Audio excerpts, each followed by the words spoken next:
What is insane about this story is that the current Attorney General, Pam Bondi, is complaining about due process taking place. If this person is convicted and deportation is seen as a necessity, then that's what's going to happen. But they don't want to wait for the court process to take place. This is, no matter how much they try to hyper focus on the details of this court case, make no mistake. This is not about the depravity of the criminal immigrant. This is about the depravity of the administrative state, the depravity of the Attorney General for revoking due process. This is not an argument about domestic violence and protecting violent abusers. This is an argument about undermining due process. That's why she is currently locked up. It is psychotic. Everything Bondi said is false. The judge never hid them. Seeing claims about the judge hiding the defendant. Read the complaint, folks. Written by the DOJ, by the way. The guy was literally in the public area where agents were. I guess he got in an elevator before they could get to him. The complaint says, after letting the defendant exit, she came back to the bench. After leaving Chief Judge's vestibule and returning to the public hallway, DEA Agent A reported that Flores Ruiz and his attorney were in the public hallway. DEA Agent B also observed Flores Ruiz and his attorney in the hallway near courtroom 615 and noted that Flores Ruiz was looking around the hallway. From different vantage points, both agents observed Flores Ruiz and his counsel walk briskly towards the elevator bank at the south end of the 6th floor. I am familiar with the layout of the 6th floor of the courthouse and know that the south elevators are not the closest elevators to courtroom 615. Therefore, it appears that Flores Ruiz and his counsel elected not to use the closest elevator bank to courtroom 615. DEA Agent A followed Flores Ruiz and his attorney towards the south elevator bank. At approximately 8:50 a.m., DEA Agent A alerted other members of the arrest team that DEA Agent A was on the elevator with Flores Ruiz. While on the elevator, Flores Ruiz and his attorney spoke to each other in Spanish. Here, Jason Palladino posted the relevant section of the complaint against Judge Dugan, who was alleged to have led a man into a jury exit to briefly avoid arrest by ICE, DEA, and FBI agents in the hallway. Judge Dugan learns of ICE's presence and confronts members of the arrest team. Witnesses have described Judge Dugan's response to learning of ICE's presence. For example, the courtroom deputy indicated that when Flores Ruiz arrived, Judge Dugan already was on the bench and conducting proceedings unrelated to Flores Ruiz's matter. The courtroom deputy observed Attorney A, the individual who had photographed the agents, enter and approach Judge Dugan's clerk. Attorney A stated that there appeared to be ICE agents in the hallway. Attorney A told the clerk where the agents were seated and what they were wearing. The courtroom deputy reported that the clerk then got up and talked with Judge Dugan. Judge Dugan became visibly angry, commented that the situation was absurd, left the bench, and entered chambers. At the time, Flores Ruiz was seated in the gallery of the courtroom. Another individual, Attorney B, was working as an assistant district attorney in Judge Dugan's courtroom, April 18th, 2025. According to Attorney B, there were approximately 8 criminal cases, including Flores Ruiz's case, scheduled for pretrial hearings that morning. Attorney B was aware that the victims from Flores Ruiz's criminal case were in the court. While Attorney B was busy preparing for that morning's docket, Attorney B heard someone announce ICE is here. Shortly thereafter, Attorney B heard Judge Dugan say that she was going to call the chief judge before leaving the courtroom. Members of the arrest team reported the following events after Judge Dugan learned of their presence and left the bench. And Judge A, who were both wearing judicial robes, approached members of the arrest team in the public hallway. Judge A's courtroom is located adjacent to Judge Dugan's courtroom. Witnesses uniformly reported that Judge Dugan was visibly upset and had a confrontational, angry demeanor. Judge Dugan addressed Deportation Officer A and asked if Deportation Officer A was present for a court appearance. When Deportation Officer A responded no, Judge Dugan stated that Deportation A would need to leave the courthouse. Deportation Officer A stated that Deportation Officer A was there to effectuate an arrest.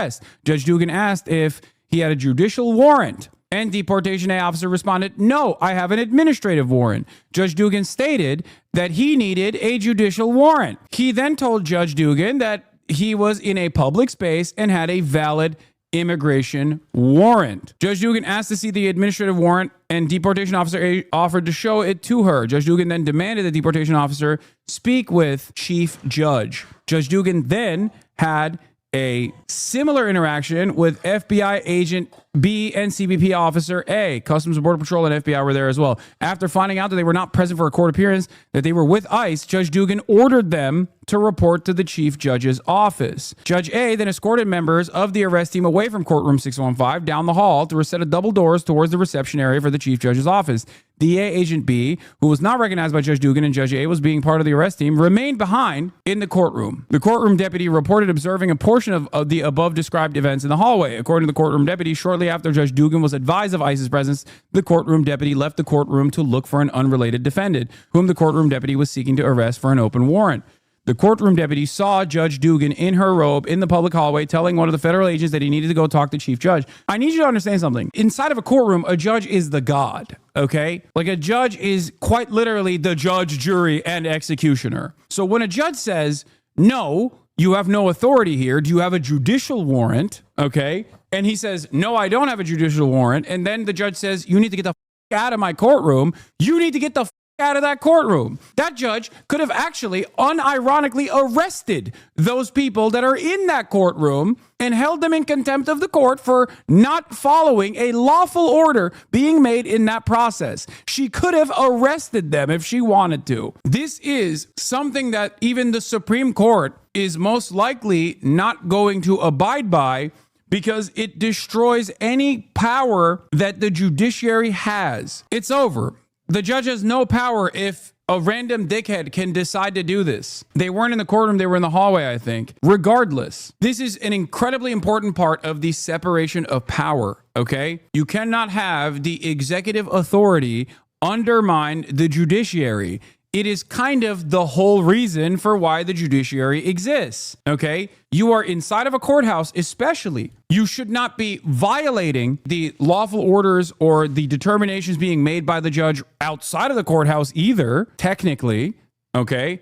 Under normal circumstances, when the judge says, hey, we're going to go through due process with this person, you can't just be like, nah, I don't care. Like, there's jurisdiction here. It is in the hands of the judge. Yeah, judiciary is literally there to prevent executive from determining what law is. That's the whole point. And I think a lot of people don't understand what the Constitution is there to do. The Constitution is not there to limit your freedoms as a regular citizen or non-citizen on U.S. soil. The Constitution is there to regulate and limit the power of the government from doing like this, doing literally like this. That is the entire reason for why this exists. It's crazy. You're wrong on many levels. Judges can't just walk hallways involving themselves in everything they see. It is her own personal court case. It's literally due process taking place. You can't just go, nah, sorry, I've decided that there is no due process in this circumstance. He wasn't. It's not even a he, it's a she. In any case, my bad. He was talking about the agent. Brother, I work in a federal courthouse. Judges absolutely have full reign of the place. That chatter is insane. Yeah. By the way, judges don't just have full reign over the courthouse. They have full reign in general. Like, we're not even talking about that. What do you think a judge's purpose is? To just sit there and bang a gavel? Like, what are you talking about? No, I'm just saying, like, within the halls of a courthouse, in the courthouse, they are the god, okay? They're functionally the god. They're the judge, the jury, and the executioner in general, okay? But outside of the courthouse, they have a lot of powers as well. I'm not talking about in their own personal life. I'm talking like when they make a decision that is supposed to limit the enforcement actions by other members of law enforcement. Like, for example, I'll give you a great example of this. Court process takes place. There's a court proceeding. There's a criminal trial, okay? And the judge adjudicates at the end of the process. The person, let's say the defendant, is found to be not guilty. You can't just go up to that person once he leaves the courthouse and go, I don't care. I still think you're guilty. You're going to jail anyway. Do you understand? This would undermine the entire structure of the judiciary to begin with. Like, the judge says, yes, we found you not guilty, bangs the gavel. You think you're walking out a free man. And then some cop is waiting outside going, no, no, no. I still think you're illegal. I still think you're a criminal. Boom. Back to prison with you. You can't do that. The do you mean? And the only way you could do that is if there is a separate criminal warrant for yourself, okay, for a totally separate case. In this circumstance, him saying he has an administrative warrant is not applicable. There is a actual active court case taking place over whether or not this person is responsible for what he was charged with. And then in the aftermath of that, then you will make a determination for deportation orders. You can't just decide, nah, due process, we're just deporting you. Sorry. We're going to deport you expeditiously. Like, this is crazy. DA Agent B, who had remained in the hallway and had not been recognized as a member of the arrest team, reported that Judge Dugan walked around the hallway and appeared to be looking for additional agents before she returned to the courtroom. Once inside the office of the chief judge, the deportation officer A showed Judge A his credentials and the administrative warrant. Judge A asked the chief judge's clerk to make a copy of the warrant and asked whether the chief judge was available. The clerk advised that the chief judge was not in the building, but later advised that he was on the phone. At that point, Judge A left, and deportation officer A went inside a more private area of the chief judge's office to speak with him on the phone. During that conversation, chief judge stated he was working on a policy which would dictate locations within the courthouse where ICE could safely conduct enforcement operations. The chief judge emphasized that such actions should not take place in courtrooms or other private locations within the building. Deportation officer A asked about whether enforcement actions could take place in the hallway. Chief judge indicated that hallways are public areas. When the chief judge expressed interest in talking to ICE ERO management about this policy, deportation officer A provided him with the contact information. While deportation officer A was speaking with Chief Judge, DA Agent A, CBP Officer A, and FBI Agents A and B waited in the vestibule area outside of the Chief Judge's office. DA Agent A departed that area. After a short while, Judge Dugan's courtroom deputy then approached the remaining arrest team members and stated the courtroom deputy was the one who had notified Judge Dugan about their arrest plans. Courtroom deputy was also made a comment about Judge Dugan pushing Flores Ruiz's cases through, which the arrest team interpreted to mean Judge Dugan was attempting to expedite Flores Ruiz's hearing. Judge Dugan escorts Flores Ruiz through a jury door to avoid his arrest. She wants to conduct the court proceedings on this person. This doesn't mean that she is going to find him not guilty. It just means she recognizes that ICE is waiting to literally grab this dude, kidnap this dude, okay, without due process taking place. So she goes, let's expedite this process. Let's expedite this process so that we can figure out if he is actually guilty or not. That is crazy that they arrested her for doing this. For example, the courtroom deputy recalled that upon the courtroom deputy's return to the courtroom, defense counsel for Flores Ruiz was talking to the clerk and Flores Ruiz was seated in the jury box rather than in the gallery. The courtroom deputy believed that counsel and the clerk were having an off-the-record conversation to pick the next court date. Defense counsel and Flores Ruiz then walked towards each other and toward the public courtroom exit. The courtroom deputy then saw Judge Dugan get up and heard Judge Dugan say something like, "Wait, come with me." Despite having been advised of the administrative warrant for the arrest of Flores Ruiz, Judge Dugan then escorted Flores Ruiz and his counsel out of the courtroom through the jury door, which leads to a non-public area of the courthouse. These events were also unusual for two reasons. First, courtroom deputy had previously heard Judge Dugan direct people not to sit in the jury box because it was exclusive for the jury's use. Second, according to the courtroom deputy, only deputies, juries, court staff, and in-custody defendants being escorted by deputies used the back jury door. Defense attorneys and defendants who were not in custody never used the jury door. We all know why this took place. This took place so that the judge could actually protect due process on principle. That's it. They are mad. They're mad and they're claiming that this person is a violent criminal and the judge protected this violent criminal. Before the conviction comes through, technically, he is not a violent criminal. He might be. I'm not saying he's not, but it doesn't matter because what this judge is doing in this process is not defending a violent criminal. It's defending due process. It's making sure that the court process goes through. And before people say, what was he accused of? It doesn't matter. It does not matter, especially considering that if he was accused of a heinous crime, for example, and there was enough threat for him to be walking out in public, then the judge would have made a separate determination to hold him instead of allowing him to walk free anyway. Basics of judicial immunity. Absolute immunity, when recognized as absolute, it means judges are not liable in civil actions for their judicial acts, even when done maliciously and corruptly. The law is clear that in general, no action can be supported against the judge or justice of the peace acting judicially and within the sphere of his jurisdiction, however erroneous his decision or malicious the motive imputed to him. For example, it reminds me of that one judge that was sending little children to little children jail because he illegally had set up a pay per child scheme. And ironically enough, Joe Biden actually commuted his sentence on his way out. He pardoned that judge. Okay. Only after the court proceedings are done and a separate investigation is concluded, and then on top of that, this person is found guilty of wrongdoing, can that person be, sent to prison. You can't, in the process, decide, that judge, what you're doing is abhorrent, illegal, immoral. I agree, but you can't just in the process go, sorry, what you're doing is abhorrent. You're going to we're arresting you while you're making this determination to send children to jail for no other reason than the fact that you are getting paid to do so. Judges and judicial officers have always been awarded absolute immunity for their judicial acts. Absolute immunity covers even when conduct which is corrupt, malicious, or intended to do injury. And in this process, what this judge was doing wasn't even corrupt or immoral, for the record. A victim witness specialist employed by the Milwaukee County District Attorney's Office was present in courtroom 615. The VWS made contact with the victims in Flores Ruiz's criminal case who were also in court. The VWS was able to identify Flores Ruiz based upon the victim's reaction to the presence in the court. Dugan's gesture towards Flores Ruiz and an unknown Hispanic woman. The VWS stated that she believed the Hispanic woman may have been an interpreter. However, based on the VWS's description of the woman and other witness statements, I believe the Hispanic woman to which the VWS referred to was Flores Ruiz's attorney. The VWS stated that Judge Dugan then exited through the jury door with Flores Ruiz and the Hispanic woman.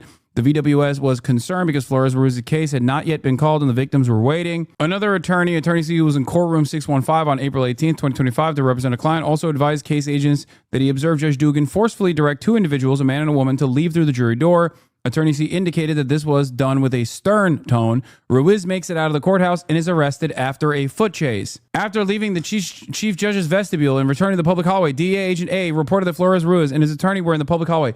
You want to know something that's so sad and weird about this process, by the way? Technically, if he gave chase and he was able to successfully evade the authorities and then somehow made his way back to the next court date, and if found not guilty, he would be able to continue being on U.S. soil, ironically enough. And that's kind of what ICE is trying to stop from happening. They just don't want this to happen. Because what the ICE enforcement in this process is in a legal gray area, the reality of the matter is if you can successfully stop ICE agents from following on an immigrant enforcement action, that person is still fine to be here. For example, I'll give you this example, okay? ICE could not figure out, there was a Korean American legal permanent resident going to Colombia, and ICE tried to nab her while they were going after Mahmoud Khalil. They couldn't find her on campus. And she was able to make her way to a New York court. And because of that, she is not detained. Mahmoud Khalil, on the other hand, could not evade the ICE agents. And that's the reason why he is currently in a Louisiana detention facility. And considering that this administration has already gone back on revoking the immigration status of thousands of students because they just had no merit. There's this totally meritless revocations. It's literally about abiding your time until, the admin realizes that they can't get away with it. It's really up. It is no different than, at least at this stage, because we haven't fully gotten to the legalization of these sorts of actions. This is the Nuremberg race laws moment in Weimar, Germany, and not post Nuremberg race laws moment where it has become officially illegal to be Jewish, right? In many circumstances, if you can just evade the law because the law is behaving at this stage still in an illegal manner, you can get away with not being disappeared. It is a very strange time. And it's crazy to think because one might say, Hasan, you're telling people how to obstruct justice and you're urging people to evade the law. But the reality of the matter is, in many of these circumstances, they haven't done anything wrong. And it's actually, as it stands currently, until they change the rules, until new precedents are set, it is actually the government, the federal agencies that are in violation of the law. It's nutty. The system is so broken. This is the situation. Yeah, that's the judge up on the screen now who got arrested. Yeah, his name is Ortega. He was is a known TDA member. So he comes through Eagle Pass. Okay, this is the other part of this process, which is like, he's a known TDA member. First and foremost, just like with Israel, when I hear this administration blame someone for being a Tren de Aragua member, okay, I'm going to be a little skeptical about it. I'm sorry. You have lost the power that you should have had as an institution when you shipped off 90% innocent people to CCOT. Okay, if what is happening here in terms of the determination for what constitutes a known Tren de Aragua member is simply someone having a autism awareness tattoo, it's going to be very difficult for me. I'm going to need to see some real evidence. Having said that, the irony here is this determination is not up to the Attorney General, Pam Bondi. This determination needs to happen in a courtroom. That's the whole point. Because when you say someone is a violent gang member and we've made a determination that this gang is not even a gang, but it's actually a terror cell, we're going to disappear that person. There is no more room for a due process. The entire argument right now is around due process. I'm not saying keep every single person inside of the American borders, inside of the American national boundaries. I'm simply saying that we have to make this determination of courtroom, because if we just destroy due process in its entirety, today it's going to be random brown guy. Tomorrow it's going to be another person that is an American citizen. And you can't even make this determination any longer because we've eroded the Constitution and there's no more due process. This is very dangerous. She put the lives of our law enforcement officers at risk. She put the lives of citizens at risk. A street chase, which is absurd that had to happen. But yes, she put a lot of people in danger. That judge did it. So did the other judge. Judge Cano is charged with. They were allegedly giving him assault rifles, AK-47s, AR-15s, with a suppressor, a known TDA member, letting him go to a shooting range to refine and perfect his shooting skills. What's happened to our judiciary is beyond me. Yeah, so when the American public hears this and they think these were once upstanding people in their communities and their professions, and they put it all on the line for this, I mean, have you dug into their motive? Like, what inspired them to carry out these acts and harbor criminals? They're deranged is all I can think of. I cannot believe. I think some of these judges think they are beyond and above the law, and they are not. And we're sending a very strong message today. If you are harboring a fugitive, we don't care who you are. If you are helping hide one, if you are giving a TDA member guns, anyone who is illegally in this country, we will come after you. Bro, this is literally, I can smell that you are harboring Jews in the floorboards type. Okay, this is straight up Inglorious Bastards. Oh my God, dude, if you can't recognize the Holocaust adjacency of what the Attorney General is stating here, I don't know what to tell you. You are so lost in the sauce. You are the average German citizen at this point that goes, yeah, well, maybe people shouldn't hide Jews in the floorboards because they are all dangerous criminals. Like, that's what we're doing. And I know when I make this comparison, a lot of rabid right-wingers are going to turn around and say, oh, dude, yeah, making an Anne Frank comparison again with a violent criminal. It's like, dude, until there is due process, you can't make this assertion.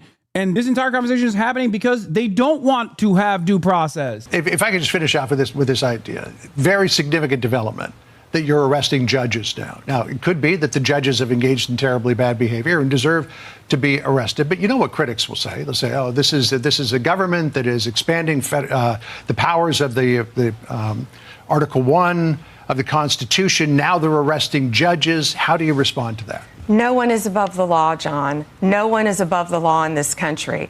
And if you are destroying evidence, if you are obstructing justice, when you have victims sitting in a courtroom of domestic violence and you're escorting a criminal defendant out a back door, it will not be tolerated, and it is a crime in the United States of America. Doesn't matter who you are, you're going to be prosecuted. Madam Attorney General, great to see you in the studio. Great to see you. Okay, Appreciate thank your you time. very much. Appreciate that. We are in the dangerous place, dude. We are in a fucked up place right now. Holy dude. Understand, Pam Bondi is making these assertions specifically to avoid due process, specifically so that they get not a legal foothold, that will come later, but at least like win the court of public opinion so that they can have a whatever I say goes attitude. And if you are a judge and you try to maintain due process as a way to defend